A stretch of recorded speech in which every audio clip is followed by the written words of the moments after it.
Setting up the ring light and tripod step by step. Hi everyone. 2,000 years later. So let's start this. This is the phone holder, the phone stand,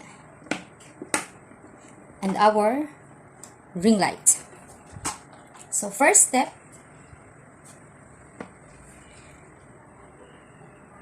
we'll attach the phone stand to the ring light, okay? Ang una po nating gagawin, put it here.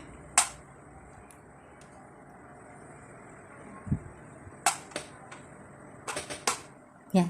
And then, let's twist.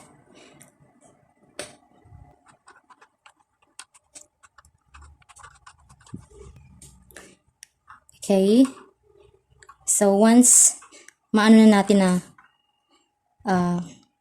mahigpit na, yan. So, that means naka-fix na yung ating phone stand sa ating ring light. So, next step is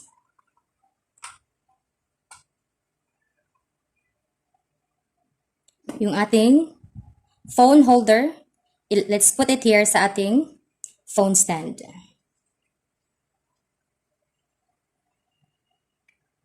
So, and before that, ito makikita natin, no?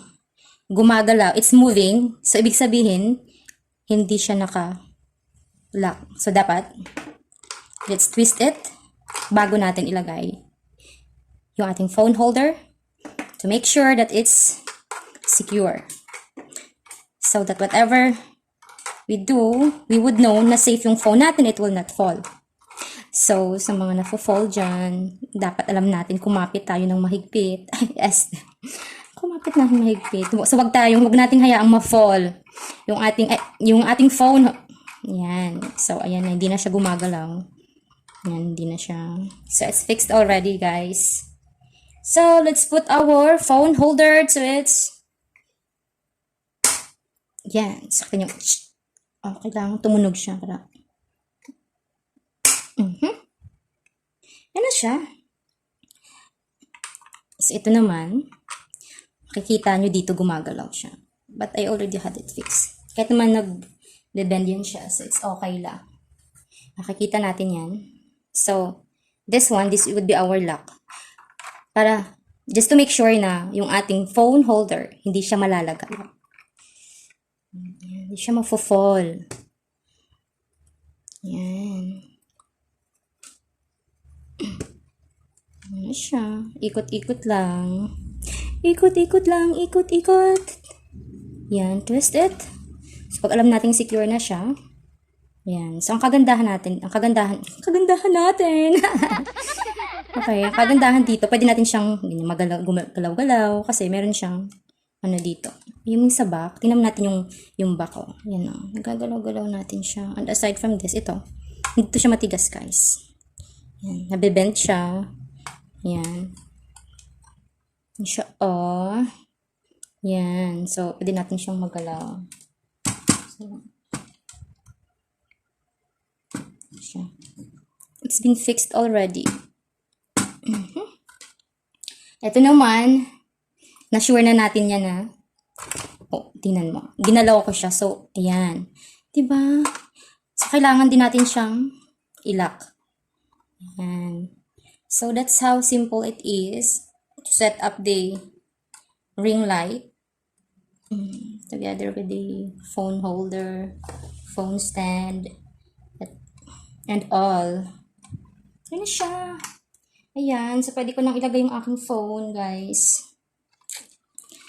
Chin-chin! It's perfect. Ayan.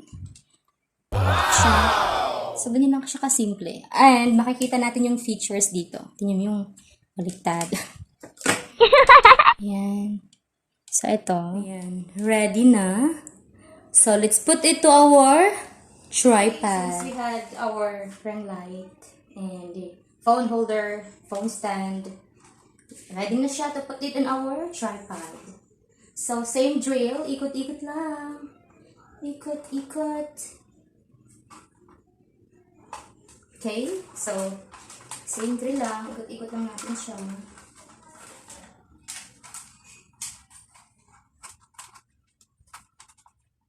So, pag alam natin nakafix na siya, yan, hindi na natin siya maiikot. So, that means fix na yung ating, our ring light is fixed already to our tripod and is ready to use. So, come on guys. Let's use and let's check kung gaganda ba tayo dito. Gaganda. Kakaroon ba ng liwanag color sa ating video. So, let's try its features, guys. Let's turn it on. What? So, you see? Ang ganda. So, let's try to turn off the lights para mas makita natin yung difference. So, we would see the difference. Yan, sa mga switches. Yan siya. Yan. If you want this, we'll use this one sa ating hinaan. So, mahina na yun siya.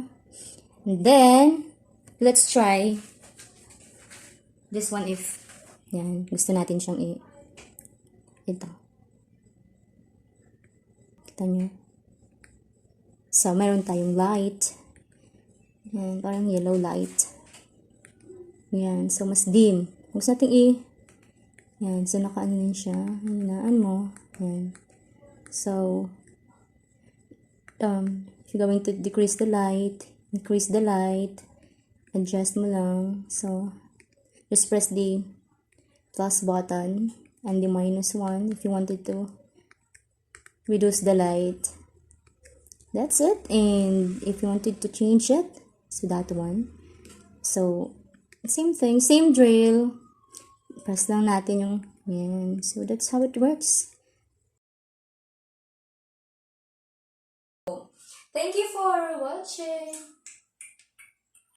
Bye. See you in my next video.